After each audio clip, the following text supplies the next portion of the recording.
ఆయన్ని ప్రేమిస్తే దేవుడు వాగ్దానం చేశాడు. రోమ 8:8, దేవుని ప్రేమించేవారు కనుక ఆయన సంకల్ప చొప్పున పిలువబడిన వారికి మేలు కలుగుటకై సమస్తము సమకూడి జరిగిస్తాడు. Oh Lord, I am your daughter, I am your son, I am giving the praise to you so that I can glorify you. You be with me, you help me out, because God has already promised that He will help you out.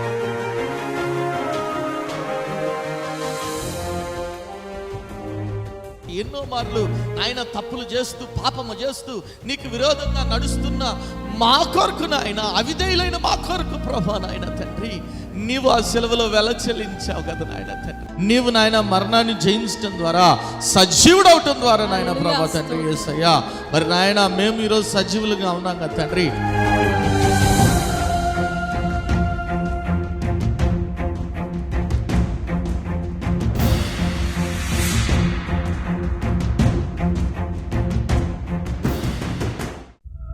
కుటుంబంలో నెమ్మది లేని స్థితిలోనున్నావా? అప్పుల ఊబిలో కూరుకుపోయిన స్థితిలోనున్నావా? ఏ పని చేసినా విఫలమైపోతున్నావా? జీవితం లేని స్థితిలోనున్నావా? అనారోగ్యంతో అల్లాడిపోతున్నావా? తాగుడు, జూదం అనే రకరకాల సాతాను బంధకాల్లో కుటుంబ సభ్యులు ఉన్నారా? కుటుంబంలో రక్షణ లేని స్థితిలోనున్నారా? అయితే మీ సమస్యల నిమిత్తమై ప్రార్థన చేయటానికి మేము సిద్ధంగా ఉన్నాం. మీ ప్రార్థన అవసరత ఏదైనా సరే మాకు తెలియజేయగలరు. El Shaddai Prayer Tower, 306 3rd floor, Eden Square, above Spar Hypermarket, beside Apollo Hospital, Secunderabad. మా ఫోన్ నంబర్ 8885013886. దేవుడు మీ ప్రతి అవసరతను క్రీస్తు యేసు మహదైశ్వర్యంలో తీర్చునుగాక.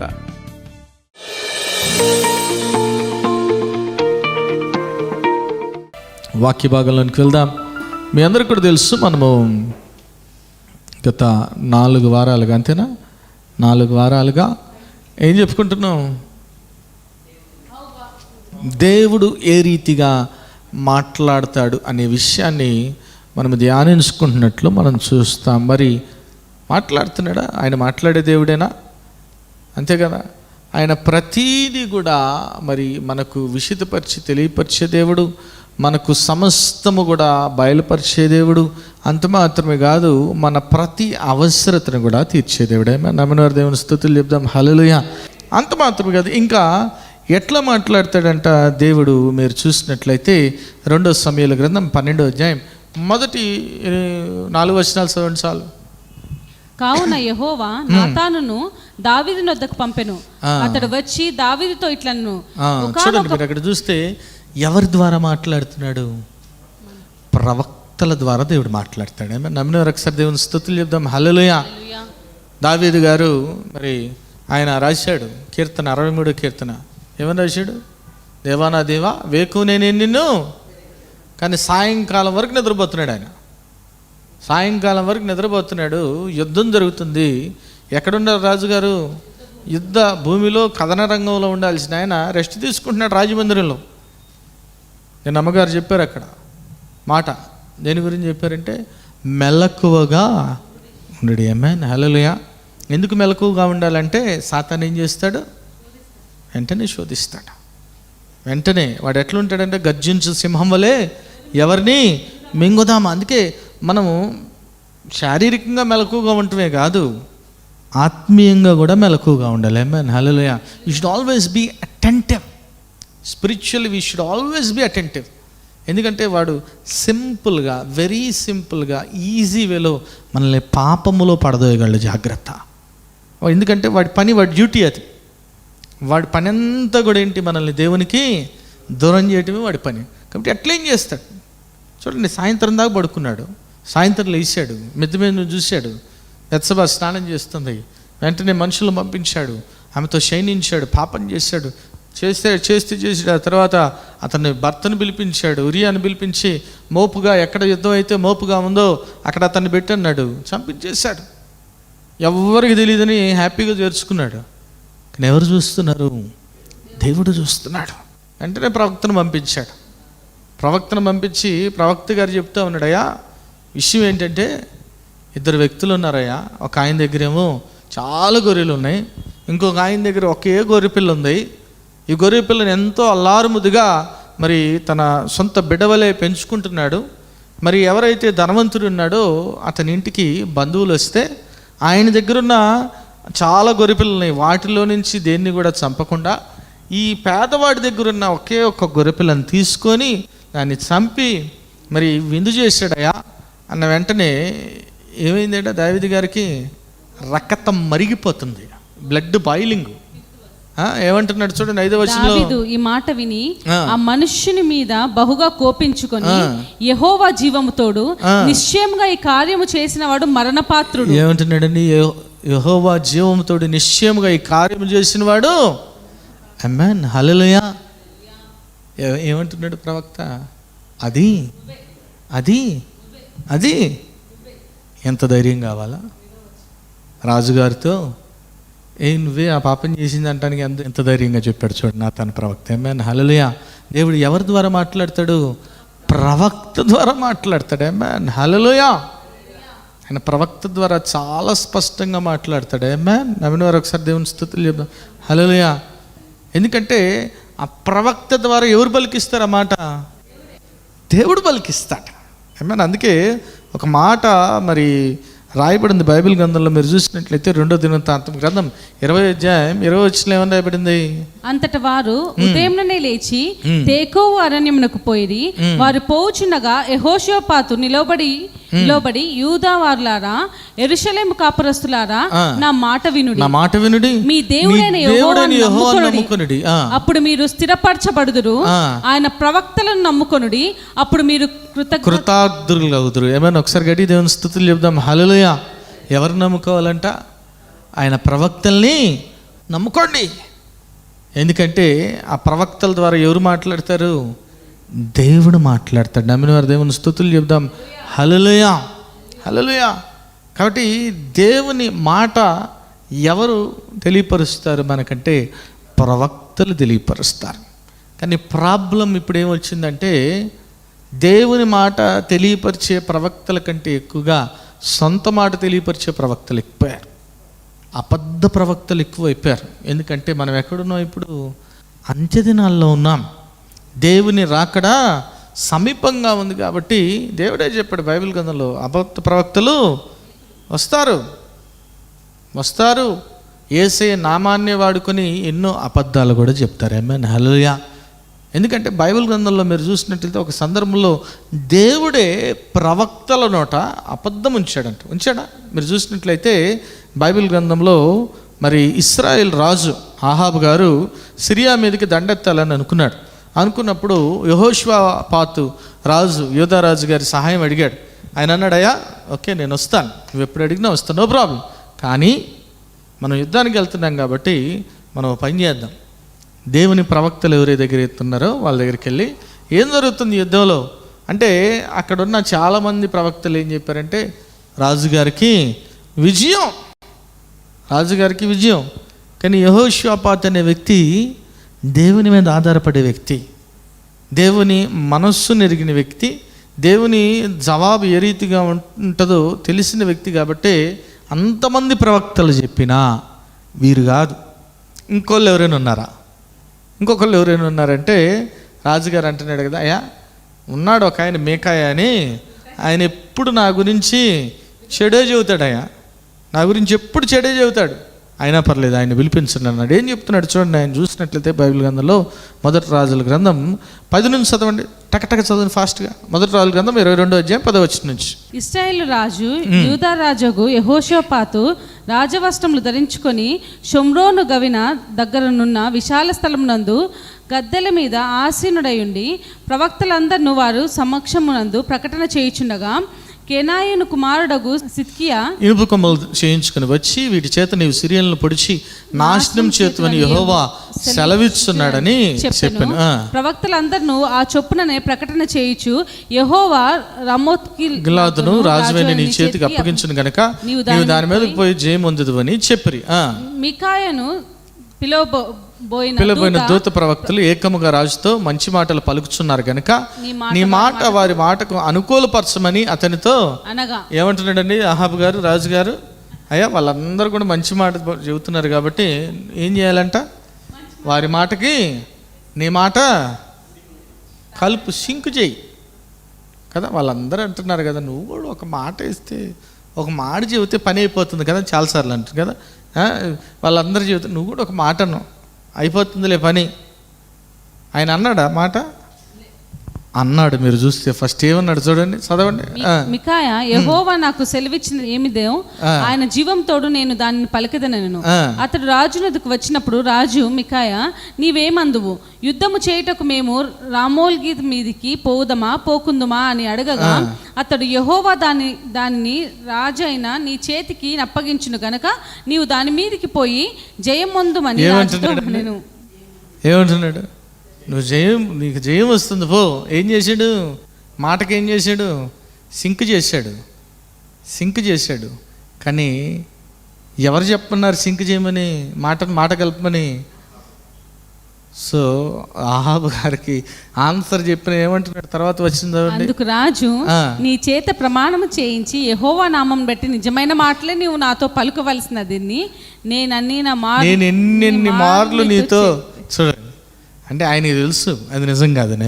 హల్లెలూయా. వెంటనే చెప్తున్నాడయ్యా, వెళ్తున్నారు యుద్ధానికి, కానీ ఇశ్రాయేలీలకి కాపరి ఉండడు అంటున్నాడు. ఇశ్రాయేలీలకి కాపరి. మరి అవతల ప్రవక్తలందరూ చెప్పారుగా విజయం వస్తుందని. ఈయన మాత్రం ఏమంటున్నాడు?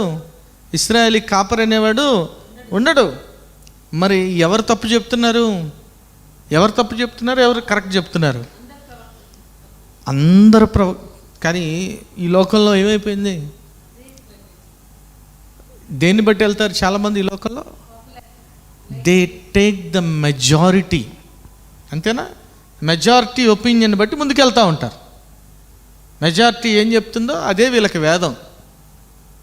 దేవుడు చెప్తున్నాడా, దయ్యం చెప్తున్నాడా, సాతానుగాడు చెప్తున్నాడా, ఇవేం అవసరం లేదు. ఈ లోకంలో కూడా చూడండి, 500 మంది, 1000 మంది, 10,000 మంది వెళ్తున్నారు అనుకోండి మందిరానికి, అదే గొప్ప మందిరం అనుకుంటారు.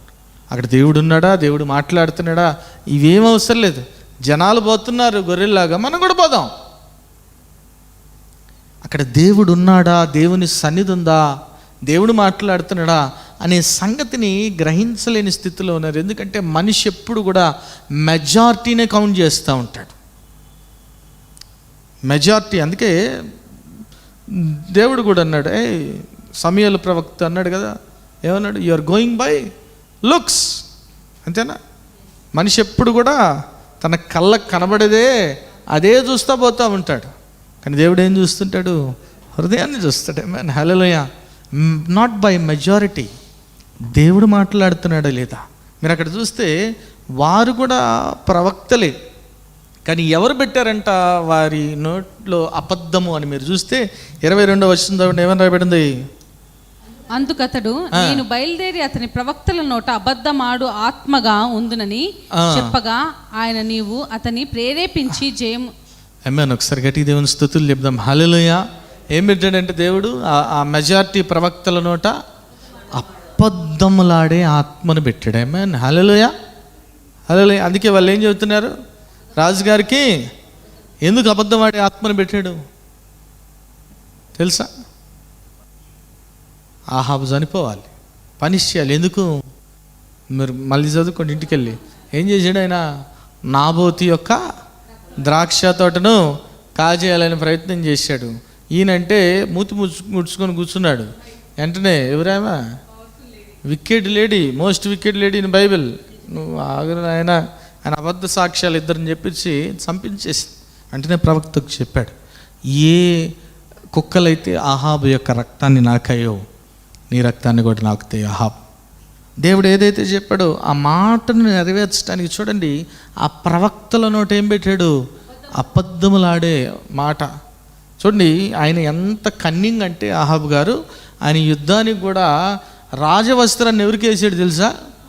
యెహోషువపాతుకి వేసి పంపించాడు, చెయ్యి నువ్వు యుద్ధం అని. వాళ్ళు ఇతనే యెహోషువపాతే రాజు అనుకుని ఆయన వెంబడిస్తూ ఉన్నారు. వెంబడిస్తా ఇతను కాదని మళ్ళీ వెనక్కి వచ్చి ఈయన మారువేషంలో ఉన్నాడంట.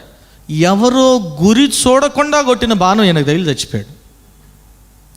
ఎందుకు చెబుతున్నానంటే దేవుని ప్రణాళిక, దేవుని చిత్తం ఉంటే నువ్వు ఎట్టు తిరిగినా జరగాల్సిందే నీ జీవితంలో. ఏమైనా హల్లెలూయా.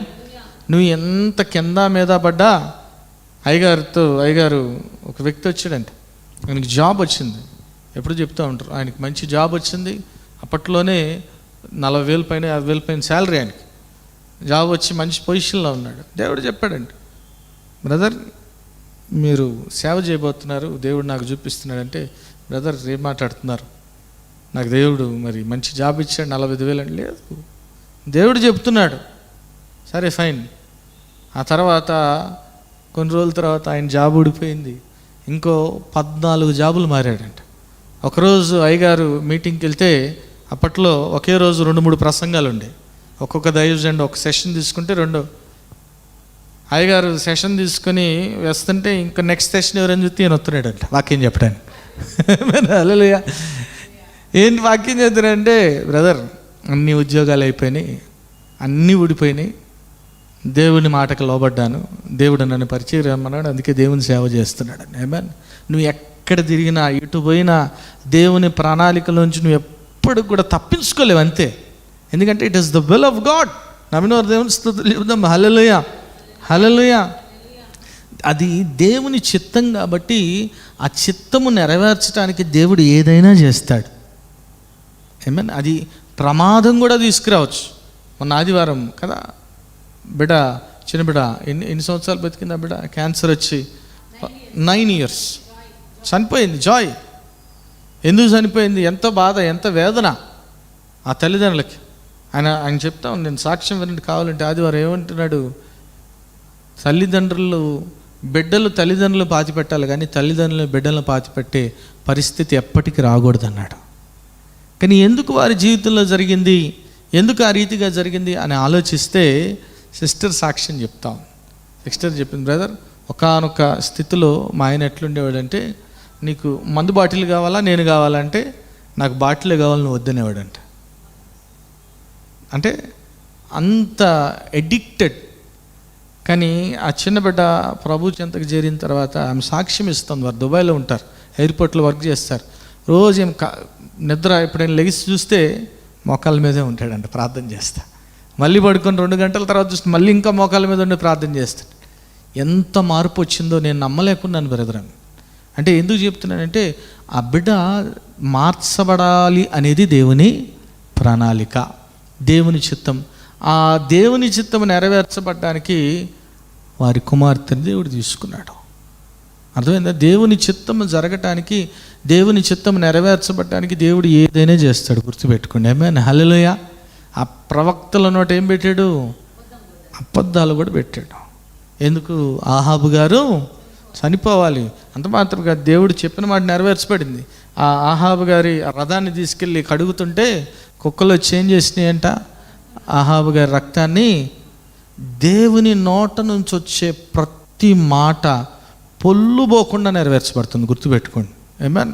ఆయన చెప్పాడంటే ఖచ్చితంగా చేసి తీరుతాడు కదా. కాకపోతే ఏంటంటే, మనం మానవులంగా దేవుడు మనతో ఏదైనా చెప్తే మనం వాటిల్లోంచి లూప్ హోల్స్ వెతుకుతూ ఉంటాం. చిన్న చిన్న ఎక్సెప్షన్స్ కొరకు ఇట్లా చేయొచ్చేమో కదా, అట్లా చేయొచ్చు. దేవుడు ఏది చెప్తాడో అదే జరుగుతుంది. నమ్మిన వారు ఒకసారి దేవుని స్తుతులు చెప్తాం. హల్లెలూయా. ఎట్లా మాట్లాడతాడంటే దేవుడు ప్రవక్తల ద్వారా మాట్లాడతాడు. ఆ ప్రవక్తల ద్వారా మాట్లాడిన విషయాన్ని ఈ కాలంలో అయితే ఖచ్చితంగా మీరు కన్ఫర్మ్ చేసుకోవాల్సింది. ఎందుకంటే దేవుడు మాట్లాడుతున్నాడా, దయ్యం మాట్లాడుతుందా నీకు? సో కన్ఫర్మేషన్ కోసం ఎవరి దగ్గర పంపించారు? వారు మేకాయాన్ని తీసుకొచ్చారు. ఆమేన్. హల్లెలూయా. సో ఇప్పుడు నువ్వేం చేయాలా? నీకు నువ్వుగా దేవుని దగ్గర కూర్చోవాలి. దేవుడు నీతో మాట్లాడతాడు. అయ్యగారు, దేవా మరి మా పాస్టర్ గారు లేదంటే ప్రవక్త ఇట్లా చెప్పాడు, ఇది నెరవేర్చబడుతుందా లేదా? నువ్వు నాకు బయలుపరచు నాయనా, నువ్వు నాకు తెలియపరచు. It is confirming the word of God. Amen. నమ్మిన వారు దేవుని స్తుతులు చెప్దాం. హల్లెలూయా. కాబట్టి అందుకే నేను చెప్పేది, దేవునితో వ్యక్తిగత సంబంధము కలిగి మనము ఉండాలి. డైరెక్ట్ యాక్సెస్ అంతేనా? చూడండి, ఒక మంత్రి ఉన్నాడు అనుకోండి. ఆ మంత్రి దగ్గరికి నువ్వు జాబ్ కొరకు వెళ్ళావు. ఆ మంత్రి అడుగుతాడో లేదు నీకు తెలియదు. పిఏ ఏమంటాడు? 10 లక్షలు జాబ్ కావాలి, 10 లక్షలు అంటాడు. ఒకవేళ మంత్రి 5 అడిగాడు అనుకోండి, ఈయన ఏమంటాడు? 10 అంటాడు. సో ఈయనకి 5, ఆయనకి 5. ఈయన 5 తీసుకుంటాడని ఆయనకి తెలీదు. అర్థమైంది మీకు? సో డైరెక్ట్ యాక్సెస్ లేదు, నీకు వేరే ఆప్షన్ లేదు. నువ్వేం చేస్తావు? 10 కడతావు, కానీ జాబ్ రాదు. ఎందుకంటే ఆయన జాబ్ నీకు ఇప్పించేలో పైన పదవి పోతుంది. ఏమన్నా హల్లెలూయా, హల్లెలూయా. అందుకే దేవునితో డైరెక్ట్ యాక్సెస్ ఉండాలి. నమ్మిన వారు దేవుని స్తుతులు చెప్దాం హల్లెలూయా. ఎందుకంటే దేవుడు అందరితో మాట్లాడతాడు. ఆయన పక్షపాతి అయిన దేవుడు కాదు. నమ్మిన వారు ఒకసారి దేవుని స్తుతులు చెప్దాం హల్లెలూయా. ఏ రీతిగా మాట్లాడతాడు దేవుడు? మొట్టమొదటిగా ఏ రీతిగా మాట్లాడతాడు చూసుకున్నాం. సూచనల ద్వారా, గుర్తుల ద్వారా మాట్లాడతాడు. రెండోది ఎట్లా మాట్లాడతాడు దేవుడు? ప్రవక్తల ద్వారా మాట్లాడతాడు. మూడోదిగా ఆఖరిగా ఇది చూసుకొని ముగించుకుందాం. అపోస్తలుల కార్యము 2వ అధ్యాయం 41 వచ్చింది. ఏమని రాయబడింది? కాబట్టి అతని వాక్యము అంగీకరించిన వారు బాప్తిస్మము పొంది ఆ దినమందు ఇంచుమించు 3,000 మంది. సో మూడోదిగా దేవుడు ఎట్లా మాట్లాడతాడంట? ఎలా మాట్లాడతాడు దేవుడు అంటే ప్రసంగం ద్వారా మాట్లాడతాడు. ఆమేన్ హల్లెలూయా. ఎట్లా మాట్లాడతాడు దేవుడు? మూడోదిగా ప్రసంగం, ప్రీచింగ్. చాలామంది చెప్తూ ఉంటారు, చాలామంది నేను సాక్ష్యం మీటింగ్ అయిపోయిన తర్వాత చెప్తూ ఉంటారు, దగ్గరికి పర్సనల్గా వచ్చి, బ్రదర్ ఈరోజు నా మనసులో ఎంతో అశాంతి వేదన ఉంది, మీరు నాతోనే మాట్లాడారు బ్రదర్ అని చెబుతుంటారు. మీరు నాతోనే మాట్లాడారు ఈరోజు, నేను ఎంతో కోపంతో ఇక్కడికి వచ్చా, నాతోనే మాట్లాడుతున్నారు మీరు.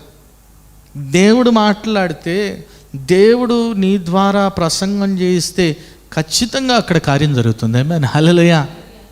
ఎప్పుడు కూడా దేవునితో సంబంధం కలిగి ఉండాలి. దేవుని ఆత్మతో పూర్తిగా నింపబడినప్పుడు దేవుడు మన నోట ఆయన వాక్కును ఉంచుతాడు. మన నోట ఆయన వాక్కు మనం పలుకుతున్నప్పుడు దేవుడు వారి హృదయాలు దాక్కుతాడు. ఆమేన్. యేసయ్య మాట్లాడుతున్నప్పుడు ఎంఐ శిష్యుల హృదయాలు ఏమైనాయి అంట? మండినాయి అంట. ఆమేన్ హల్లెలూయా. వారి హృదయము మండింది. ఈరోజు ప్రసంగం నువ్వు చేస్తున్నావు అనుకో, అవతల వారి హృదయం మండాలి. ఆమేన్ హల్లెలూయా. ఏదో నేను 10 రెఫరెన్సులు రాసుకోవచ్చు, 20 రెఫరెన్సులు రాసుకోవచ్చు, వాటి విజ్ఞానం no no no no no should be from God. Amen amen. అందుకే నేను మీరు యమన బిడ్డలు చెప్తాను, మీరు ఎక్కువ దేవుని సన్నిధిలో కనిపెట్టండి. దేవుడు దేవుడు మీతో మాట్లాడతాడు. దేవుడు మీతో మాట్లాడతాడు. దేవుడు మీతో మాట్లాడటం కాదు, మీరు మాట్లాడుతున్నప్పుడు వారి హృదయాలు గుచ్చుకుంటాయి. వారి హృదయాలు గుచ్చుకుంటాయి. వారితో మాట్లాడతాడు దేవుడు. ఆమేన్. ఎందుకంటే your preaching, your message, your sermon is so powerful. కాబట్టి సొంత మాటలు సొంత జ్ఞానంతో కాదు, దైవిక జ్ఞానంతో దేవుని ఆత్మతో పలకాలి. పేతురు గారు ప్రసంగం చేస్తే ఎంతమంది? అంతేనా? ఇంకో చోటే పేతురు గారు చూడండి, ఆయన మాట్లాడుతున్న ఈ ఒక్క మాట చూసుకుని ముగించుకుందాం. 10వ అధ్యాయం 44 చూడండి. అపోస్తలుల కార్యం 10వ అధ్యాయం 44 వచనం. పేతురు ఈ మాటలు ఇంకా చెప్పుచుండగా అతని బోధ విన్న వారందరి మీదకి పరిశుద్ధాత్మ దిగెను. ఏం దిగిందంటండి? పరిశుద్ధాత్మ దిగి ఆయన ఇంకా మాట్లాడుతున్నాడు. ఆయన ఏం చెబుతున్నాడంటే పై వచనాల్లో చెప్పాడు. ఏం చెప్పాడు ఆయన అంటే, ఇందాక నుంచి చదువుతున్నాం. ఏం చెప్పాడు ఆయన? ఆయన పక్షపాతి అయిన దేవుడు కాదు, యేసుక్రీస్తు అందరికీ ప్రభు. ఆయన వాక్యములోను మరి శక్తిమంతుడు. ఆయన అపవాదితో పీడింపబడుచున్న వారందరినీ కూడా విడుదల ఇచ్చాడనే మాటలు చెప్పి ఆయన చెబుతుండగా వారు బాప్తీసం కూడా తీసుకోలేదు. ఎవరైతే ఆ మాటలు వింటున్నారో వారు బాప్తీసం కూడా తీసుకోలేదు, కానీ వారు పరిశుద్ధాత్మ చేత నింపబడ్డారు. ఆమేన్ హల్లెలూయా, హల్లెలూయా. వెంటనే అన్నాడు, చదవండి తర్వాత వచనాలు, ఇచ్చాడు బాప్తీసం, చదవండి. సున్నతి పొందిన వారిలో పేతురుతో కూడా వచ్చిన విశ్వాసులందరూ పరిశుద్ధాత్మ వరము అన్యజనుల మీద సైతము కుమ్మరింపబడుట చూచి విభ్రాంతి నొందిరి. ఏలైనగా వారు భాషలో మాట్లాడుచు దేవుని గణపరచుండగా వినిరి. అందుకు పేతురు, మనవలే పరిశుద్ధాత్మను పొందిన మీరు బాప్తిస్మము పొందకుండా ఎవడైనా నీళ్ళకి ఆటంకం చేయగల వెంటనే వారికి బాప్తిస్మం కూడా ఇచ్చాడు. ఆమేన్ హల్లెలూయా.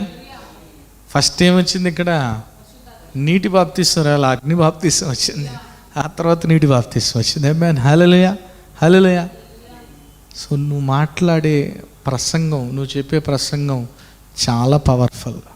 కాబట్టి ఎవరు చెప్తే చెప్పాలా? దేవుడు చెప్తే చెప్పాలి, యేసయ్య చెప్తే చెప్పాలా. యేసయ్య మాటలు నీ నోట్లోంచి రావాలి. అంతేగాని నువ్వు ఆ పుస్తకాలు తిరిగేసి ఈ పుస్తకాలు తిరిగేసి, కొంతమంది ఉంటారు 10 పేజీలు రాసుకొస్తారు, ఆడకొచ్చి 2 నిమిషాల్లో ముగిస్తారు. ఎందుకంటే ఇదేమి నువ్వు ఇక్కడ పెట్టుకొని తుమ్మేది కాదు. ఇది పరిశుద్ధాత్మ నింపుదలతో, పరిశుద్ధాత్మ నడిపింపుతో నువ్వు వాక్యం చెప్పాలి. ఆమేన్ హల్లెలూయా. నువ్వు వాక్యం చెప్తే అవతల వారి హృదయాలు మండాలి, వారి బ్రతుకులు మార్చబడాలి. హల్లెలూయా. సో దేవుడు ఎట్లా మాట్లాడతాడు? ఆఖరిగా ఎట్లా మాట్లాడతాడు? ప్రసంగం ద్వారా మాట్లాడతాడు. ఇప్పటికి వరకు మనం ఎన్ని చూసుకున్నాం? ఎన్ని రీతిలుగా మాట్లాడతాడు దేవుడు?